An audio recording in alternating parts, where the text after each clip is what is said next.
There is a man I know from over in McDowell County, West Virginia. Retired coal miner. Worked 31 years underground. He lives in a little white frame house on a hillside that gets the full afternoon sun from June straight through to September.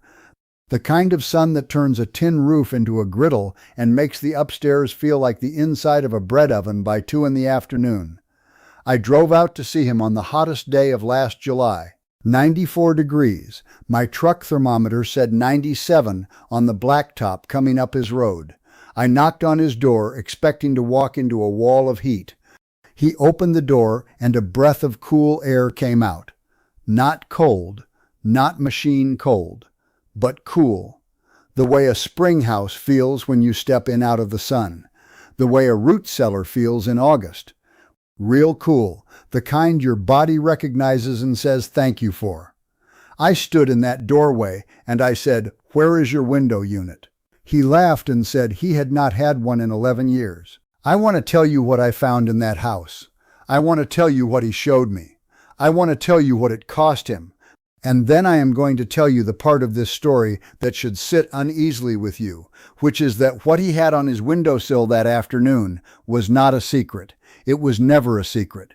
It was in government publications for decades. It was documented by the Agricultural Extension Service, by university engineers, by USDA bulletins going back to before the Second World War. And somewhere along the way, it was quietly set aside, not buried in a vault, not hidden behind a locked door, just left on a low shelf in an archive where nobody who profits from your electric bill was ever going to point you.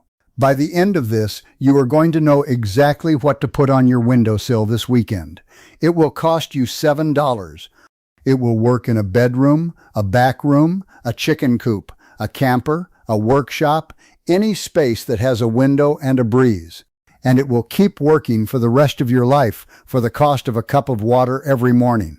Stay with me, because what comes next is the part that changes how you look at that electric bill. Let me start with the money, because the money is what makes this real. The average American household spent just over $1,900 on electricity in 2023, according to the U.S. Energy Information Administration. In the coal states, in West Virginia, Kentucky, Ohio, Virginia, that average climbs. Families in the coal fields of eastern Kentucky pay between $140 and $200 a month in the hottest months. Cooling is the largest single driver of that bill, more than lighting, more than the water heater, more than anything else you plug into a wall. And the deeper you go into summer, the harder the machine fights and the higher that number climbs. The man in that white frame house on the hillside in McDowell County pays $22 a month for electricity in July. I saw his bill. I held it in my hand. Now, I am not going to stand here and tell you he lives like a monk. He has lights, he has a refrigerator, he has a television he watches in the evenings. He is not doing without. He is just not paying to run a machine that fights the heat after it has already come inside. He stops it at the window. He has been stopping it at the window for 11 years with something that weighs less than a coffee can and costs $7 at the pet store. But here is where the story gets uncomfortable. And I want you to stay with me through this part, because this is the part that changes everything. What he had on that windowsill was not something he invented. It was not something he found on the internet. His grandfather showed him. His grandfather's grandfather before that, and the reason that knowledge traveled through coal country families for 150 years while the rest of the country forgot it. It is exactly the reason you are hearing about it today on a channel like this, and not from the man who sold you your last window unit. There is no money in it. That is the whole explanation. There is no contract. There is no filter to replace. There is no service call. Nobody can build a business around the breeze, through your window, and a tray of something you freshen in the sun. I found a document in the archives of the Pennsylvania State University Extension Service dated 1947. The author's name is Walter R. Schaefer. The bulletin is titled Management of Summer Heat in Rural Dwellings of the Pennsylvania Coal Regions, page 11. Page 11 of that bulletin describes exactly what the man in McDowell County had on his windowsill, describes it not as folk wisdom, not as an old trick, as a documented, measured, tested method with temperature readings taken in the field over 2 full summers. The bulletin documents a 14-degree reduction in incoming air temperature in dry conditions, an 8 to 10-degree reduction in the humid months, achieved with no electricity, no machinery, no moving parts, just water, carbon, and a breeze. That bulletin went out of print in 1961. It was never updated, it was never expanded, it was never distributed to the new generation of homeowners moving into the suburban houses being built across the country in the 1960 and 1970. And by the time central air conditioning became standard equipment in new American homes in the early 1970, the knowledge in that bulletin had already been quietly left behind. Here is the one thing you need to understand about how heat actually works, because once you understand it, everything else clicks into place. Hot air is thirsty. This is not a complicated idea. Air at 90 degrees outdoors is dry. It wants moisture. It has room to take moisture on. And here is the part that coal country figured out generations ago. When air takes on moisture, it gives up heat in exchange. The two things trade places. The air gets wetter, and in doing so, it gets cooler. Not a little cooler. Meaningfully cooler. Several degrees cooler. The same thing that happens to your skin when sweat evaporates. Your skin gets wet, the air takes the water away, and the heat goes with it. You feel cool. Same principle, same physics, been true since the beginning. Now, what the man in that house in McDowell County and what the families in the coal regions of Pennsylvania documented in that 1947 bulletin understood is this: if you put something wet in the path of moving air, the air leaving is cooler than the air entering. And if that wet thing is also porous enough, riddled with enough small surfaces that air has to wind through, then it also catches and holds the foul compounds floating in the air.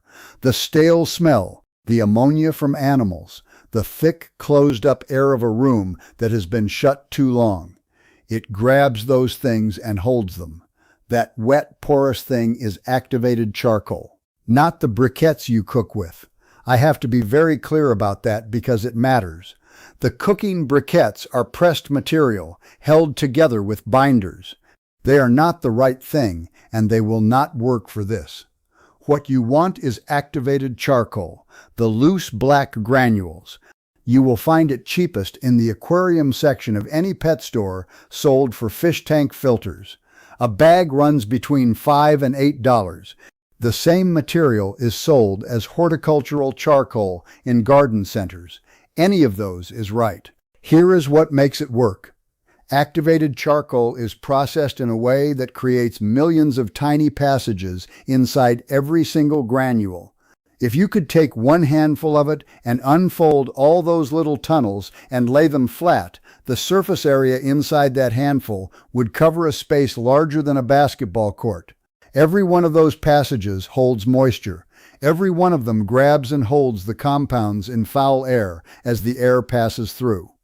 This is not folk chemistry. This is the same material that goes inside the expensive home air purifiers that sell for $300 and $400 at the hardware store. The same material. You are buying the marketing and the housing when you buy one of those machines. The charcoal itself is $5 at the pet store. Now let me show you exactly how to build this. It is 15 minutes of work. You will need a shallow tray, a baking pan, a plastic storage tray, an old wooden box with a strip of plastic laid in it, anything that holds a layer of granules and lets air move across the surface. You spread your activated charcoal in that tray in a layer about 1 inch to 2 inches deep. You do not need it thick. You need it spread, so air passes over as much surface as possible.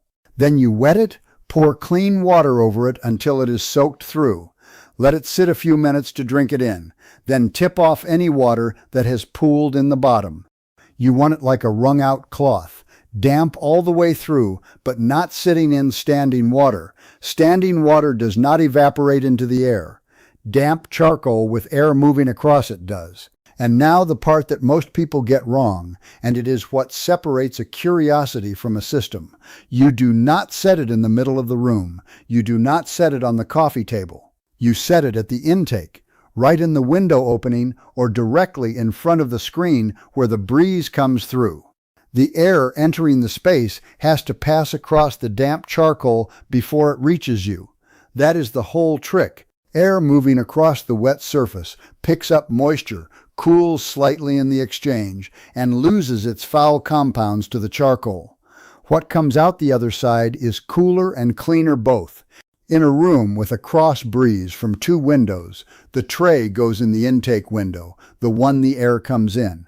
In a chicken coop or a hutch, you build a shallow frame of scrap wood, open on two sides, line it with hardware cloth to hold the granules, fill it with activated charcoal, and set it in the vent opening.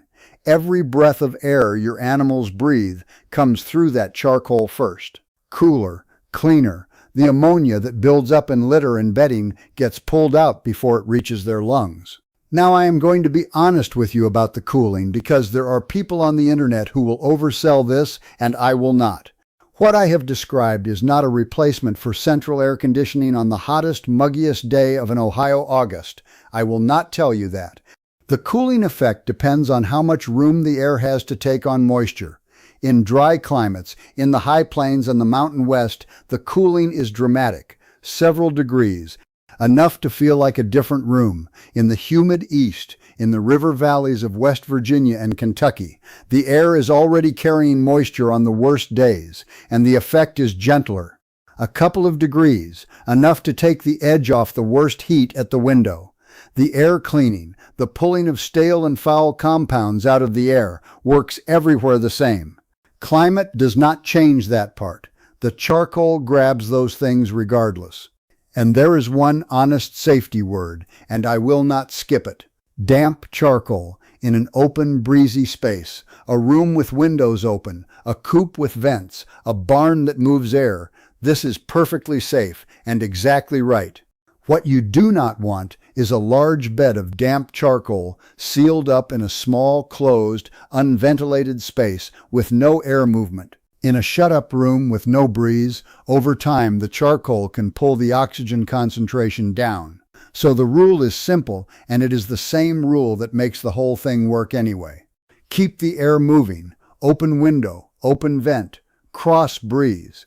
This is a system for spaces that breathe. That is the rule. Follow it and you are safe. The upkeep is nothing. Every morning, 30 seconds, you pour a cup of water over the charcoal to re-wet it. After a month or two of catching smells and foul compounds, the charcoal fills up and slows down. You do not throw it out. You spread it on a tray and set it in full sun for a day. The heat drives the caught compounds back out of it, freshens it up completely, ready to work another month or two. One $7 bag, re-wetted daily and sunned now and then, lasts the whole summer. Every summer. Now, by the way, if this kind of coal country knowledge is what you are after, the kind your grandfather would have known, the kind that was quietly set aside so someone else could sell you the expensive version, I have put together a set of printable guides that go much deeper into these topics.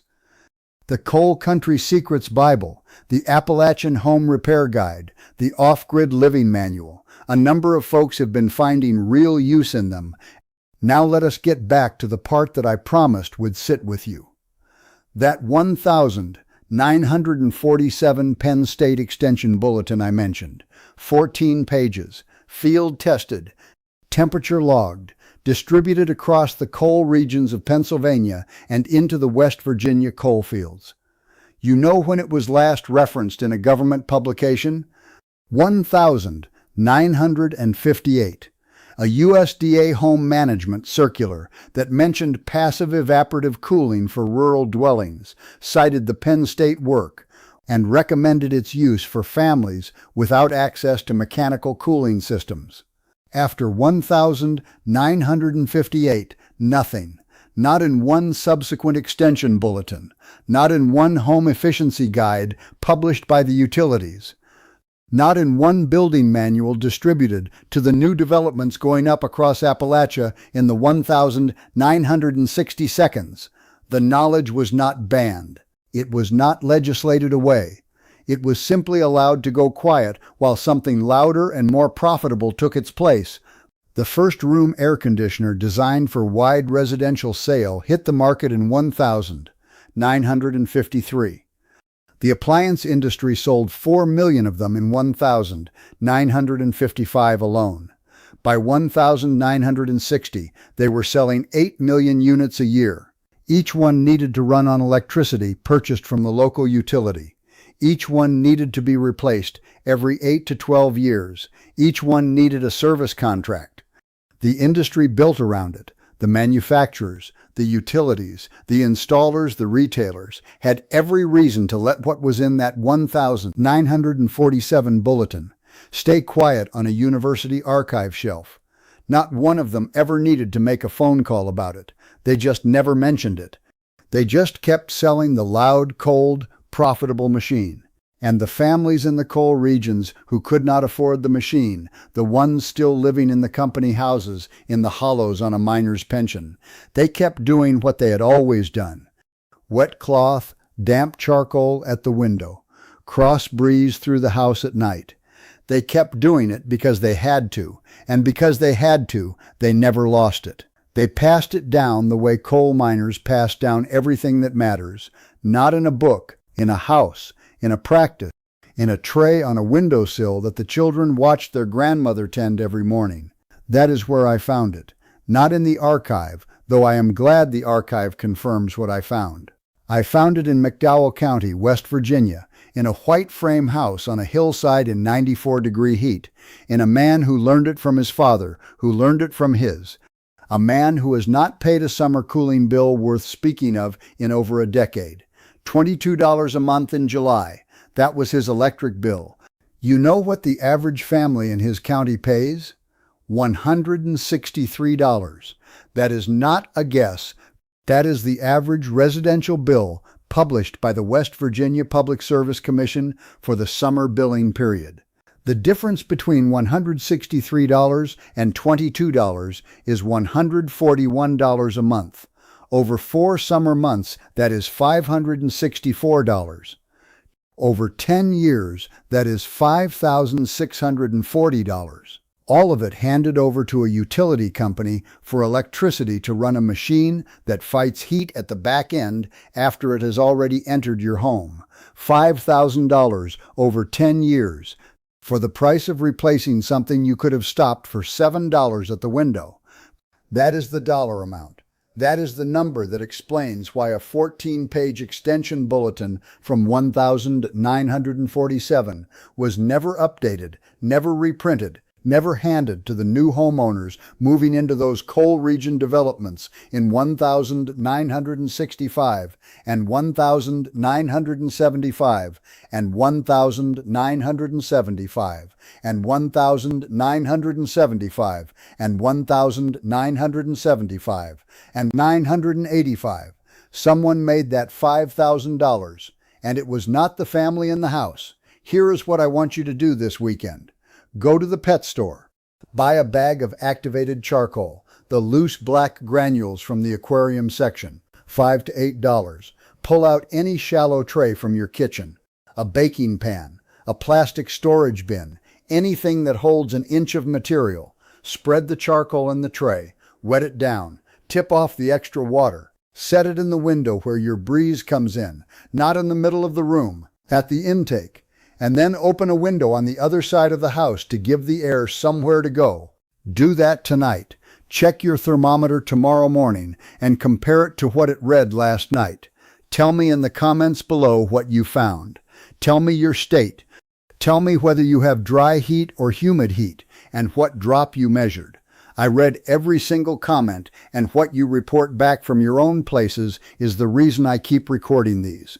The man in McDowell County never thought of what he does as a system. He just called it the way his people did things. His grandfather used it in the mine office in summer. His grandmother used it in the back bedroom where the babies slept.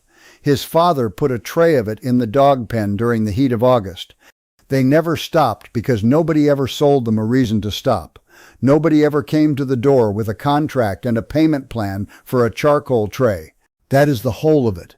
Cool, clean air, a $7 bag, a morning cup of water, and the knowledge that coal country never let go of, that the Extension Service documented in 1947, that the appliance industry was very happy to let you forget. Clean air is not something you pay a monthly bill for. It is something you put in the window and tend in the morning. Tell me in the comments which room you are putting yours in first. The bedroom? The chicken coop? The back room that never cools down? Be specific, because I want to hear where this does its best work in your part of the country. Next time I am going to show you the second half of what that man in McDowell County showed me, which is how he keeps the house from storing heat in the first place, using a method his grandfather built into the structure itself that costs $4 in materials, and that the building industry has not put in a single new home built in the last 50 years. It is the natural next step after today. Until then, wet the charcoal, set it at the window, and remember the people who built this country with their hands, new things we are only just starting to remember.